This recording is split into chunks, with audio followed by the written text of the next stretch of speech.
السلام علیکم ناظرین، کیسے ہیں آپ سب؟ امید ہے کہ آپ سب ٹھیک ہوں گے۔ آپ سب دوستوں کو دبنگ سٹوریز میں خوش آمدید کہتی ہوں۔ ناظرین، ہم سب آپ دوستوں کے لیے بہت زبردست اور سبق آموز کہانی سٹارٹ کر رہے ہیں، جو کہ ہم ڈیفرنٹ ایپیسوڈ کے ذریعے آپ تک پہنچائیں گے۔ تو چلیں شروع کرتے ہیں ایپیسوڈ 2۔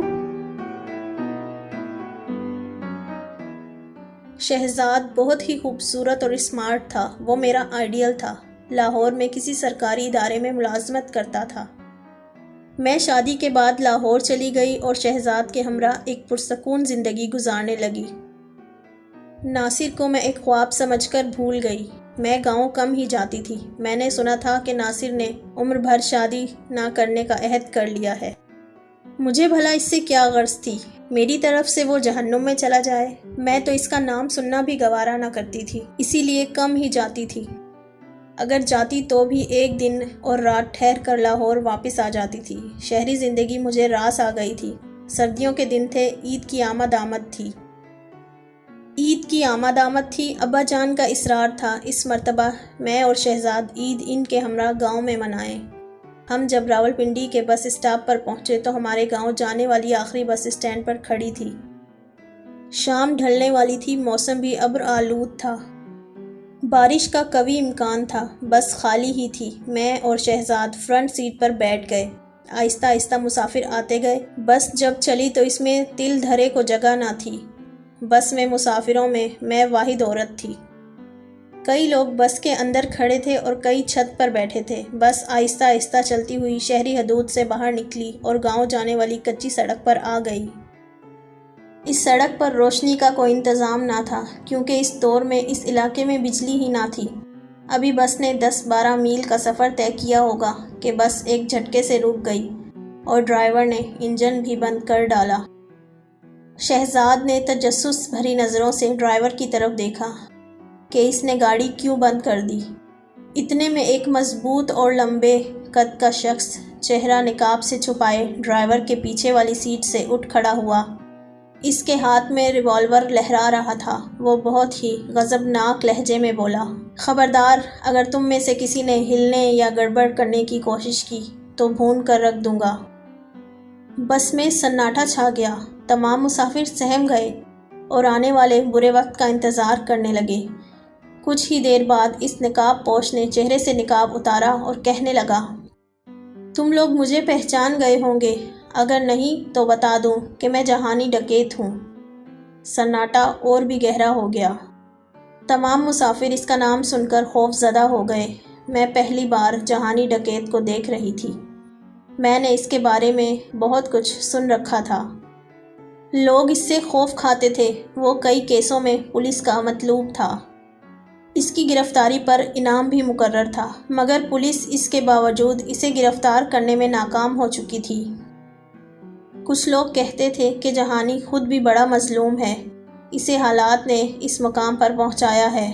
گاؤں کے ذمہ داروں نے اس کی بہن کو بے آبرو کیا تھا۔ وہ ذمہ دار کا مزارہ تھا، اس کا ہر ستم سہتا تھا، مگر وہ یہ ظلم برداشت نہ کر سکا اور گاؤں کے ذمہ دار کو قتل کر کے فرار ہو گیا اور پھر وہ ڈاکو بن گیا۔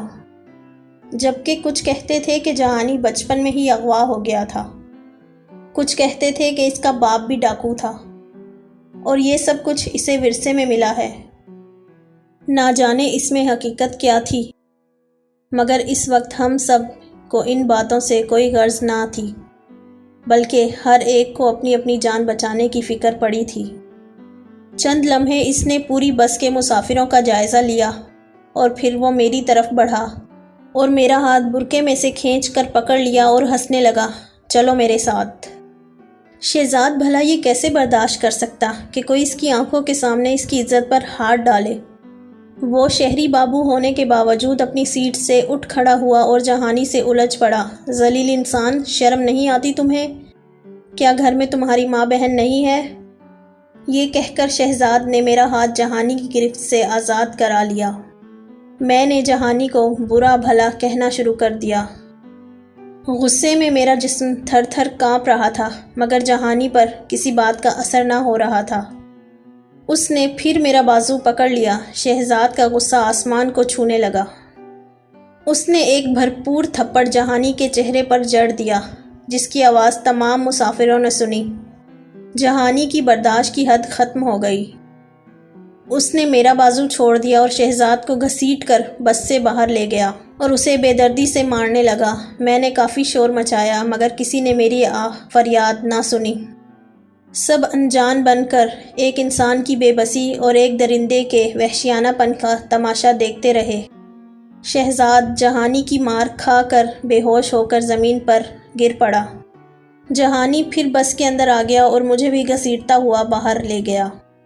میں بہت واویلا کیا مگر کوئی بھی میری مدد کو نہ آیا۔ سب بزدل تماشائی بنے بیٹھے رہے۔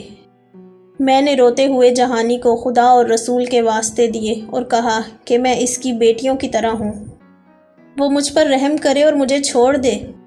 مگر جہانی پر میری آہذاری کا کوئی اثر نہ ہوا۔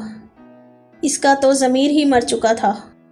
مسافروں میں سے کسی میں اتنی ہمت اور جرات نہ تھی کہ آگے بڑھ کر جہانی کا راستہ روکتا یا اس ظلم اور زیادتی کے خلاف سینہ تان کر کھڑا ہو جاتا۔ سب کے سب بس کی کھڑکیوں میں سے ایک مجبور اور بے بس عورت کا تماشا دیکھ رہے تھے۔ جہانی مجھے لے کر آگے بڑھنے لگا۔ میں مزاحمت کی اور اسے کوسنے لگی مگر میری مزاحمت نے جہانی کے غصے کو اور ہوا دی۔ اس نے میرے شہزاد پر گولیاں برسا کر میری آنکھوں کے سامنے ہی مار ڈالا۔ میں لمحوں میں بیوہ ہو گئی۔ میں شہزاد کی لاش سے لپٹ کر رونا چاہتی تھی مگر جہانی نے مجھے ایسا نہ کرنے دیا۔ وہ مجھے گھسیٹ کر آگے لے گیا اور پھر ایک جگہ رک کر بس کے مسافروں کو مخاطب کر کے کہنے لگا، میں اس لڑکی کو لے کر جا رہا ہوں، اگر کسی مائی کے لال میں ہمت ہے تو آ کر اسے بچا لے۔ میرا نام جہانی ڈکیت اور جہانی نے کبھی ہارنا نہیں سیکھا۔ یہ کہہ کر جہانی پلٹا۔ میرا ہاتھ اس کی مضبوط گرفت میں تھا۔ میں مسلسل چلا رہی تھی اور حسرت بھری نگاہوں سے مسافروں کی طرف دیکھ رہی تھی کہ شاید کوئی غیرت مند مجھے بچا لے۔ میرے لبوں سے آہیں اور دعائیں ایک ساتھ نکل رہی تھی کہ اے پروردگار، اے رب، اے ذوالجلال، میری مدد فرما۔ جی دوستوں، آج کی یہ ایپیسوڈ یہاں ختم ہوتی ہے۔ اگر آپ کو ہماری یہ کہانی اچھی لگی تو پلیز ہمارے چینل دبنگ ٹی وی کو ابھی کے ابھی سبسکرائب کر دیں اور اسٹوری کے بارے میں اپنا فیڈ بیک کامنٹس میں ضرور دیجیے گا۔ بہت جلدی نیکسٹ ایپیسوڈ کے ساتھ آپ سے ملاقات ہوتی ہے۔ تب تک آپ سب اپنا بہت زیادہ خیال رکھیے گا۔ میں اجازت چاہتی ہوں۔ اللہ حافظ۔